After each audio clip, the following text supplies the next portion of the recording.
Vamos lá provar mais uma? Eu começo colocando as minhas uvas na forma. Eu tô usando de silicone, então não precisa untar.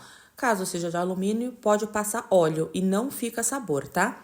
Aqui eu dissolvi 4 caixinhas de gelatina sabor abacaxi em 600 ml de água. É pouco mesmo, tá, gente? É 4 caixinhas para 600 ml, para ela poder dar corte, senão ela fica molenga, você não consegue desenformar.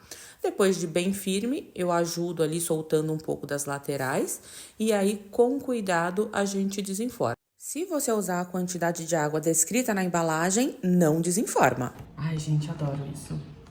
E agora com a temperatura subindo, aqui em casa não falta.